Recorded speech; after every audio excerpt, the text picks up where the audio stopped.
और इस बार अभी 16 और 17 2 दिवसीय बैठक हमारी यहाँ आष्टा में है। आने वाले 6 महीने का रोड मैप हम तैयार करते हैं कि आने वाले 6 महीने में हमारे कार्यकर्ताओं को किस दिशा में आगे जाना है। अपना कार्य विस्तार और जो कार्य विस्तार के साथ साथ संगठन को मजबूत करना, इसलिए इस तरह की नियमित बैठक हम निरंतर करते हैं। अभी इस बैठक से पूर्व एक बड़ा अभियान हमारे कार्यकर्ताओं ने पूर्ण किया। राम मंदिर निर्माण हो चुका है, राम मंदिर की प्राण प्रतिष्ठा हो चुकी है। राम मंदिर की प्राण प्रतिष्ठा के बाद राम मंदिर के दर्शन के लिए सभी हिंदू समाज वहां पर जाए, हर सनातनी वहां पर जाए, उसके लिए हमारे कार्यकर्ता प्रत्येक हिंदू घर तक जाने का ऐसा हमने 12,000 टोली बनाकर, जिसमें 85,000 कार्यकर्ता थे। 1 तारीख से 15 तारीख तक वो अभियान चला जनवरी में, और उसमें 35 लाख परिवारों तक मध्य भारत प्रांत में हमारे कार्यकर्ता पहुंचे और लगभग 11,000 मंदिरों से भी हमने संपर्क किया। और 22 तारीख को पूरे मध्य भारत प्रांत में छोटे बड़े मिलाकर 11,000 मंदिरों में उस दिन प्राण प्रतिष्ठा के कार्यक्रम के दिन आतिशबाजी का कार्यक्रम, भजन कीर्तन का कार्यक्रम, सुंदरकांड वगैरह, इस तरह के सभी कार्यक्रम हुए और पूरे समाज की सहभागिता इस कार्यक्रम में हुई। विश्व हिंदू परिषद ने प्रत्येक हिंदू तक पहुंचने का प्रयास किया।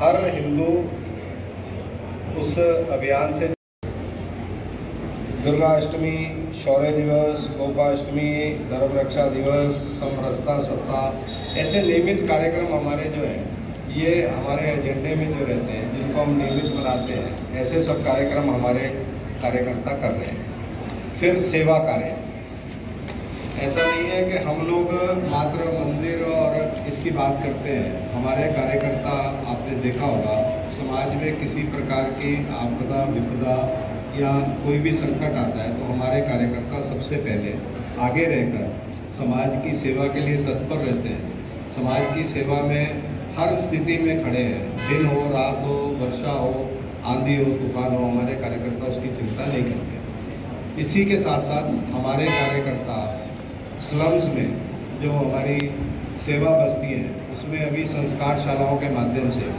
वहाँ धर्मांतरण ना हो, इस कारण वहाँ पर हमारी नियमित आमद बनी रहे, तो रोजाना ऐसी संस्कार शालाएँ अभी हमने चालू की है। भोपाल में ऐसी बस्तियों में हमारी ऐसी संस्कार शालाएँ नियमित रूप से चल रही हैं।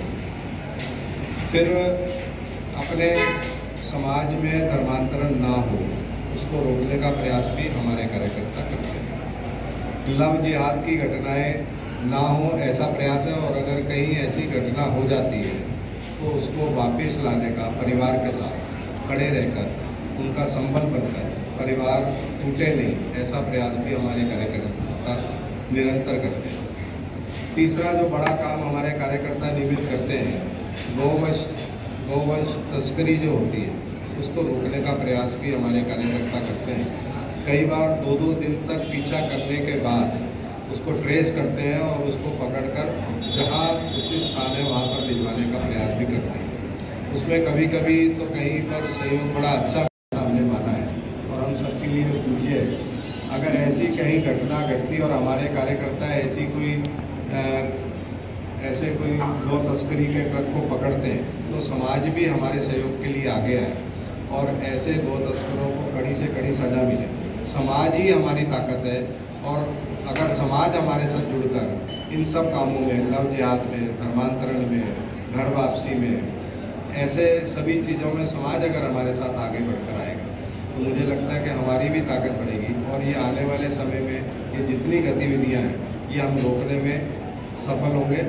लव जिहाद बहुत बड़ा मुद्दा है, बहुत तेज़ी से फैल रहा है, उसी गति से हमारे कार्यकर्ता भी बढ़ रहे हैं। कार्यकर्ताओं की ताकत हमारी बढ़ रही है, हमारे संगठन में नित्य नए कार्यकर्ता जुड़ रहे हैं। अभी इस राम मंदिर अभियान में लाखों लाख नए कार्यकर्ता भी हमारे साथ जुड़े हैं। उन्होंने ज़मीन पर हम क्या करते हैं उन्होंने अनुभव किया है, उन्होंने इसलिए हमारे साथ नए कार्यकर्ता भी नित्य नए रोज जुड़ रहे हैं और वो भी इस काम प्रयास करते हैं कि पता लग जाए कि इस परिवार में धर्मांतरण के बीज आ चुके हैं। ध्यान में आ जाता है कि ये परिवार जल्दी धर्मांतरित हो जाएगा।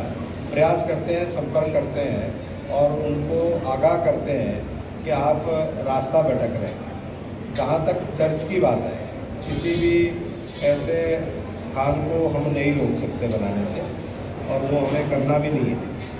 उसमें कहाँ से उनको ज़मीन मिल रही है उस पर ज़रूर हम चिन्हित कर सकते हैं, और उसके लिए बनाने के लिए पैसा कहाँ से आ रहा है, ये धीरे धीरे रुक रहा है।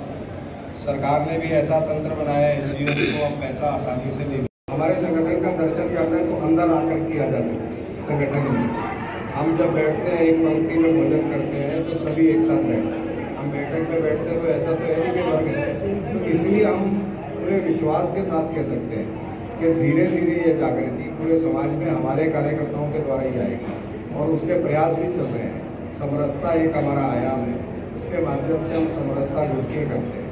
उसमें सभी परिवार समरस हो, सभी समाज समरस हो, ऐसा प्रयास भी हम प्रबोधन के माध्यम से और उसको जमीन पर कर दिखाने का प्रयास करते हैं। सर, मोहन भागवत जी का एक बार एक बयान भी आया था कि एक शमशान, एक देवालय और एक कुआं, इसके ऊपर क्या?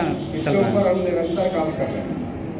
हम समाज में अभी भी कुछ है ऐसे स्थान जहाँ पर ये है, पर प्रयास कर रहे हैं कि हमारे कार्यकर्ता उसको भी दूर करने का प्रयास निरंतर कर रहे हैं। अभी CAA जो आया है उसमें भी हमने अपने कार्यकर्ताओं की भूमिका तय की है कि जो अल्पसंख्यक, वहाँ के अल्पसंख्यक, अफगानिस्तान के, पाकिस्तान के जो अल्पसंख्यक यहाँ पर आए हैं अपने हिंदुस्तान में, उनको भी मदद करेंगे। उनको फॉर्म भरने में उनको कहीं दिक्कत आ रही हो तो उनको भी मदद कर उनको नागरिकता जल्द से जल्द मिले, उसमें भी हमारे कार्यकर्ताओं की भूमिका हमने तय की। आने वाले समय में उसमें भी हम सब, हमारे सभी कार्यकर्ता उनकी मदद करें। धन्यवाद। हम पूरे विश्वास के साथ कह सकते हैं कि धीरे धीरे ये जागृति पूरे समाज में हमारे कार्यकर्ताओं के द्वारा ही आएगी, और उसके प्रयास भी चल रहे हैं। समरस ने कार्यकर्ताओं की भूमिका तय की है कि जो अल्पसंख्यक, वहाँ के अल्पसंख्यक, अफगानिस्तान के, पाकिस्तान के जो अल्पसंख्यक यहाँ पर आए हैं अपने हिंदुस्तान में, उनको भी मदद करेंगे। उनको फॉर्म भरने में उनको कहीं दिक्कत आ रही हो तो उनको भी मदद कर उनको नागरिकता जल्द से जल्द मिले, उसमें भी हमारे कार्यकर्ताओं की भूमिका हमने तय की। आने वाले समय में उसमें भी हम सब, हमारे सभी कार्यकर्ता उनकी मदद करें। किस जाति का हमारे संगठन में, हमारे संगठन का दर्शन करना है तो अंदर आकर किया जो बटा हुआ है। अक्सर ये देखने में आता है कि जो जैसे अनुसूचित जाति है, इनकी जब बारातें निकलती है तो इनकी बारातों को रोका जाता है, तो इसके ऊपर आप बड़े लेवल पे क्या विचार चलता है? हमारे लिए कोई भी, हमारा संगठन जो है इसमें सभी प्रकार